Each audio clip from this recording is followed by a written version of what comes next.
बघा गणित आहे आपल्या समोर इयत्ता 6वी विषय गणित सराव संच 33. काय गणित 2 नंबरचं गणित आहे. 1 नंबरचं गणित आपण काल पाहिलं. रामरावने किंवा रामरावाने 4500 रुपयास खरेदी केलेले कपाट 495 रुपयास विकले. हा हे इथे 50 हा शून्य लहान झाला होता. 4950 रुपयास विकले. तर दुसरे शामरावने काय केलं तर शामरावने 3500 रुपयास खरेदी केलेली शिलाई मशीन किंवा शिलाई यंत्र कितीला विकलं 3920 रुपयास विकले. तर यापैकी कोणाचा व्यवहार अधिक फायदेशीर झाला. म्हणजे याच्यावर आपल्याला काय करावं लागणार आहे. याला किती फायदा झाला याला किती फायदा झाला. परंतु याची वस्तू किती रुपयाची होती रामरावाची किती रुपयाची होती शामरावाची किती रुपयाची होती याच्यावरून ते समजणार नाही. मग आपल्याला त्याचा फायदा काढून नफा काढून तो काय करावा लागणार आहे की तो 100 रुपयावर किती झाला असता. आता बघा रामरावाने काय केलं 4500 रुपयाचे कपाट घेतले. रामराव 4500 रुपयाचे त्यांनी कपाट घेतलं आणि ते विकलं कितीला 4950 रुपयाला. नफाचं सूत्र तुम्हाला माहिती आहे ना. नफा बरोबर नाही विक्री किंमत वजा खरेदी किंमत. नफा भेटणार आहे. नफा बरोबर ही विक्री किंमत आहे 4950 विक्री किंमत वजा खरेदी किंमत. शून्यातून शून्य गेला 0 5तून 0 गेला 5 9तून 5 गेले 4 4तून 4 गेला 0. म्हणजे हा काय झाला रामरावांना नफा झाला. किती झाला किती रुपयावर झाला 4500 रुपयावर 450 रुपये नफा झाला. बरं शामरावांचं बघू. शामरावांनी काय केलं 3500 रुपयास शिलाई यंत्र घेतलं आणि ते विकलं कितीला 3920 रुपयास विकले. आणि ते होते कितीचे 3500 रुपयाचे. नफा झाला हे फिक्स आहे फक्त किती झाला ते बघायचं आपल्याला. शून्यातून 0 गेला 0 2तून 0 गेला 2 9तून 5 गेले 4 3तून 3 गेला 0. म्हणजे हा त्यांचा झाला नफा. कुणाचा शामरावाचा. आता याच्यावरून काय वाटतं आपल्याला हा यांना नफा जास्त झाला परंतु याची खरेदी किंमत पण जास्त होती. याच्यावरून आपल्याला त्यांच्या नफा अधिक कुणाचा फायदेशीर झाला हे समजणार नाही. मग काय करावं लागणार यांना किती नफा झाला किती टक्के नफा झाला शेकडा किती नफा झाला. मग शेकडा नफ्याचे सूत्र तुम्हाला दिलं होतं मी सांगा. शेकडा बरोबर नफा गुणिले 100. नफा म्हणजे किती 450 गुणिले 100 भागिले खरेदी किंमत. किती आहे खरेदी किंमत 4500. म्हणजे इथून आपल्याला भेटणारा शेकडा नफा किती झाला 0 2 0 कटले 1 2 0 कटले. आता 45 1 45 आणि 45 1 45 आणि त्याच्यावर 0. म्हणजे हे कोण होते आपले रामराव.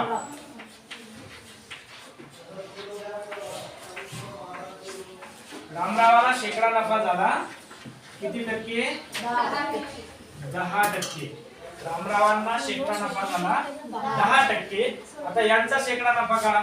बघा यांचं शेकडा नफ्याचं सूत्र शेकडा नफा बरोबर सूत्र काय आहे नफा गुणिले 100. नफा किती आहे 420 गुणिले 100 भागिले काय खरेदी किंमत. नफ्याचं सूत्र काय नफा गुणिले 100 भागिले खरेदी किंमत. नफा इथे आपण काढलेला आहेच बघ. मग भागिले खरेदी किंमत किती आहे खरेदी किंमत शामरावांची 3500. 3500 रुपये त्यांनी ती खरेदी किंमत त्यांची आहे. 0 0 कटला. याला काटछाट करा 7 ने भाग जातो 7 5 35 आणि 7 6 42 त्याच्यावर एक 0. याला 5 ने भाग जातो. 5 1 5 5 1 5 5 1 5 5 1 5 आणि 5 1 5 उरला 1 झाले 10 5 दुनी 10. किती नफा झाला याचा? 12%. आपल्याला अगोदर काय वाटत होतं? यांना 450 नफा झाला. घेतलं होतं ना? हा ठीक आहे. बघा पण आपण वर्करने जेव्हा पाहिलं सुरुवातीचा नफा तर आपल्याला वाटलं गाडी यांना 450 झाला आणि यांना 420 झाला. नफा कोणाचा जास्त दिसतो? रामरावांचा नफा 450. शामरावांचा नफा 420. आपल्याला याच्यावरून काय वाटतं? रामरावांचा नफा जास्त झाला. परंतु जर आपण त्यांची तुलना केली शेकडा नफा जर काढला तर शेकडा नफा बघा याला 10% नफा झाला.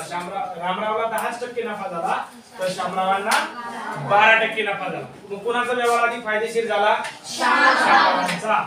म्हणून शामरावांचा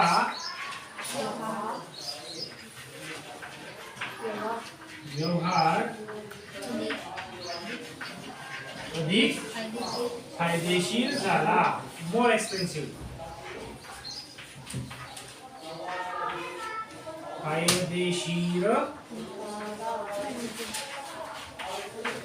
झाला. अशा प्रकारचं हे गणित आपण करू शकलो असतो. पुढचं गणित काय आहे? 3 नंबरचं बघ.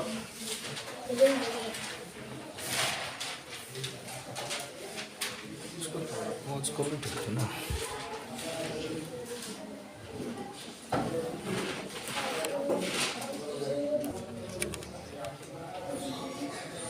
बघा आता पुढचं गणित थोडस लिहिण्यास खालीवर झालंय. जोसेफ यांनी एक मशीन 23,500 रुपयांना विकत घेतले.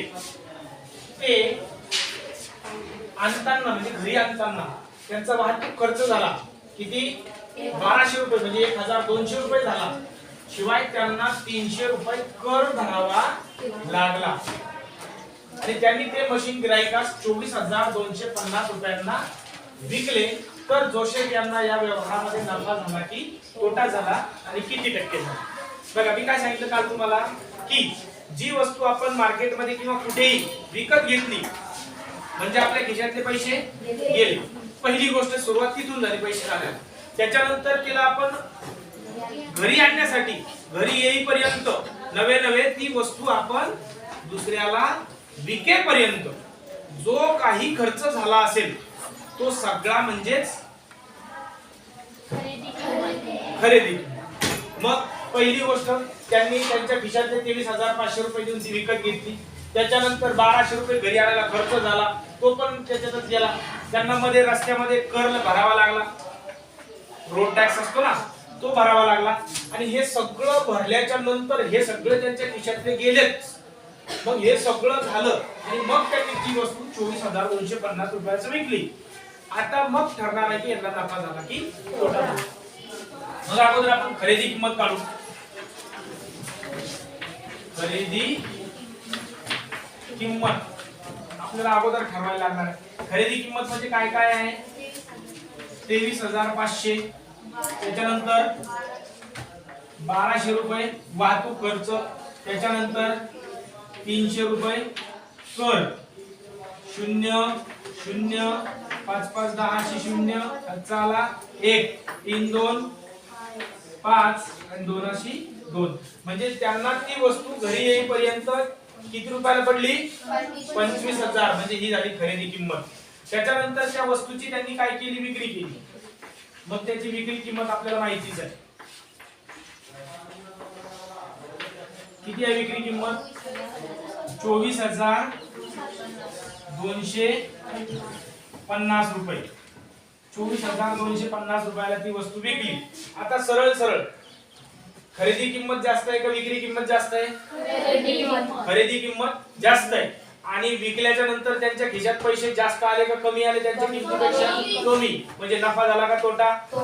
तोटा झाला. मग तोट्याचं सूत्र खरेदी विक्री किंमत. तोटा म्हणजेच काय? खरेदी किंमत त्याच्यातून विक्री किंमत वजा केली की जेवढा झाला तेवढा तोटा.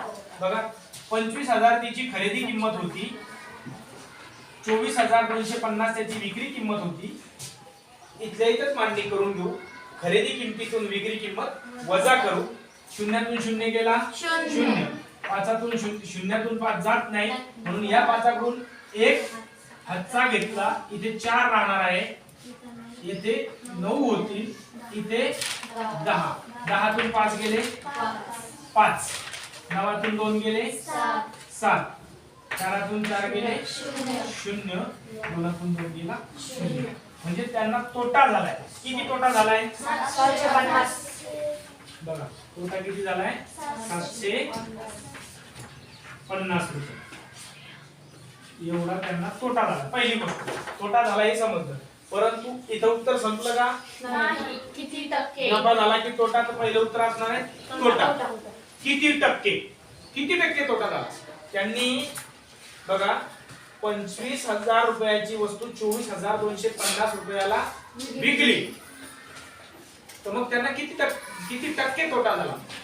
जर शेकडा तोटा किंवा शेकडा नफा म्हणजे 100वर तो काढायचा आहे आपल्याला. जर ती वस्तू 100 रुपयाची असती तर किती झाला असता? बघा ती वस्तू होती 25,000 रुपयांची. 25,000 रुपयाची वस्तू होती, ती त्यांनी कितीला विकली? 24,250 रुपयाला. बघा ही खरेदी किंमत आहे आणि ही विक्री किंमत आहे. 25,000 रुपयांची वस्तू 24,250 रुपयास विकली. जर ती वस्तू कितीची असती? 100 रुपयाची राहिली असती. जर ती वस्तू 100 रुपयाची राहिली असती तर किती रुपयाला विकली असती? माहित नाही, म्हणजे ती वस्तू विकली असती आपण x रुपयाला. आता करायचं याचं क्रॉस मल्टिप्लिकेशन म्हणजे तिरकस गुणाकार. बघा तिरकस गुणाकार केल्याच्या नंतर या दोघांचा गुणाकार होईल.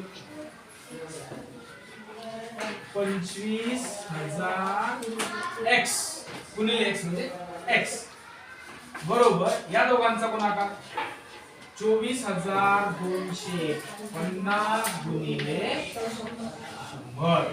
पुढच्या स्टेप मध्ये आपल्याला x ची किंमत काढायची आहे, म्हणजे याची तिथली विक्री किंमत काढायची आहे ना. मग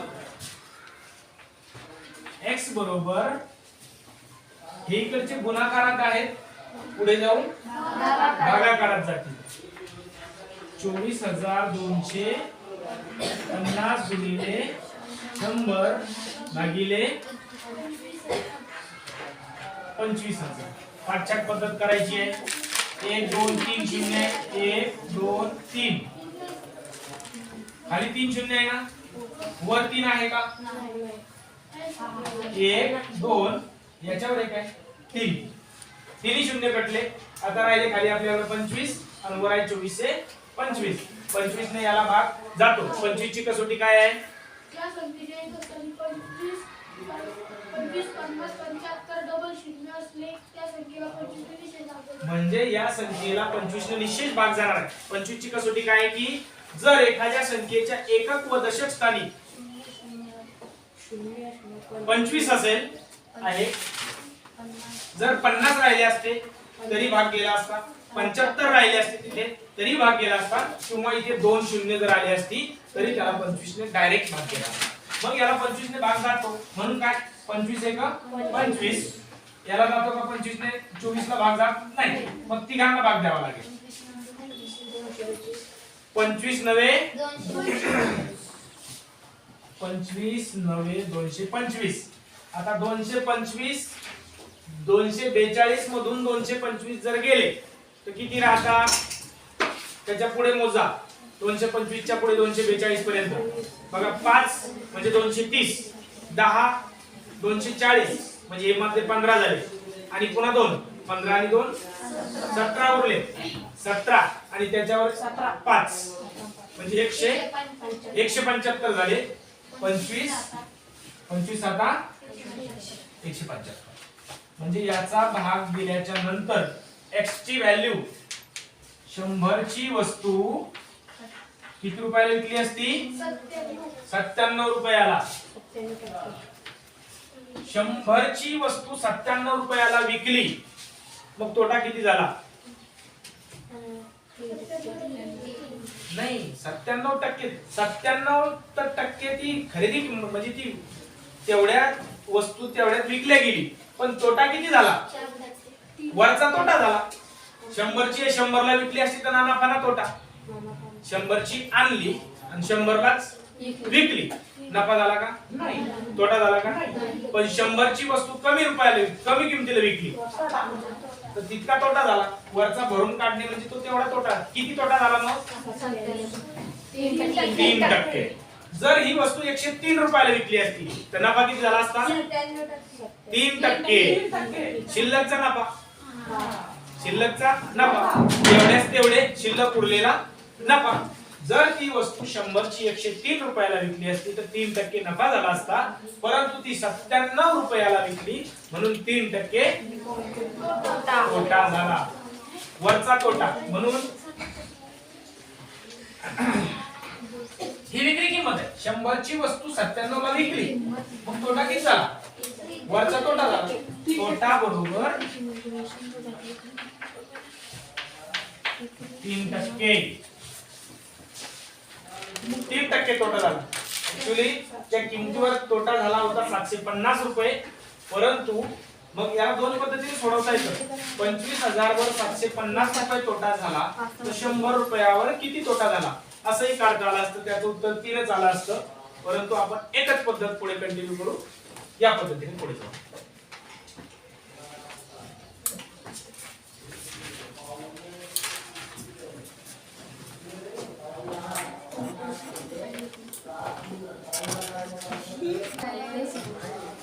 हा, पुढचं गणित बघा काय आहे.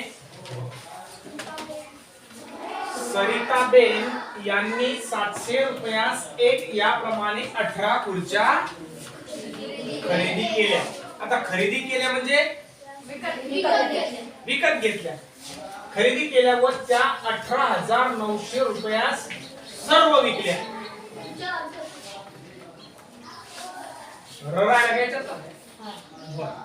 सर्व विकल्या तर त्यांना नफा झाला की तोटा आणि किती टक्के? बघा आता त्यांनी खरेदी करताना एक खरेदी केली. 700 रुपयाला एक. एकूण खुर्च्या किती रुपयात झाल्या असतील? सगळ्या 18 खुर्च्या किती रुपयांच्या? म्हणून 700 रुपयाला एक तर 18 खुर्च्या म्हणजे 18 गुणिले 700 बरोबर किती होतील? 18चा पाढा 7 वेळेस 2 शून्य जशीच्या तसे लिहून टाका. 18 जाती 126. नक्की ना?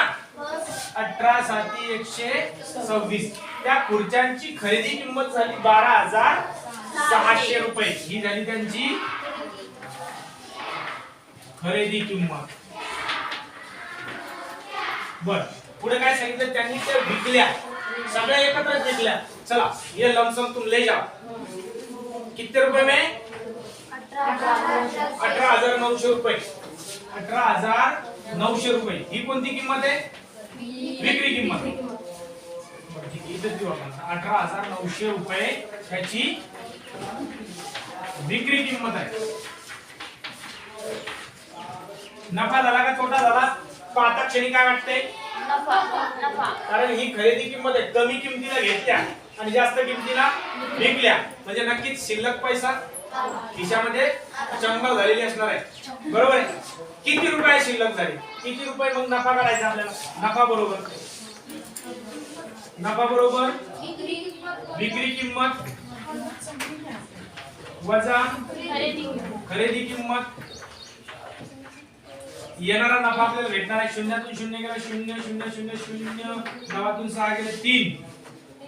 8तून 2 गेले किती? 6. 1तून 1 गेला 0. 6,300 रुपये त्यांना काय झाला नफा झाला. पुढे काय विचारलं इतक्यावर थांबायचं नाहीये. किती टक्के नफा झाला बघा. याच्यावरून फार सोपी पद्धत एक तर काढू शकतो आपण. शेकडा नफ्याच्या सूत्रामध्ये टाका. शेकडा नफ्याच्या सूत्रात टाकलं तरी सोपं नाही. त्याच्या अगोदर आपण सूत्र न वापरता गणित केलं होतं बघा. 12,600 रुपयावर 6,300 रुपये नफा झाला किंवा 18,000 आपण सूत्र टाकू शकतो. कोणतेही करू शकता. किंवा 12,600 ची वस्तू 18,900 रुपयाला विकली तर 100 ची वस्तू किती रुपयाला विकली. कसं होऊ शकतं ती एक पद्धत सांगतो तुम्हाला आधी.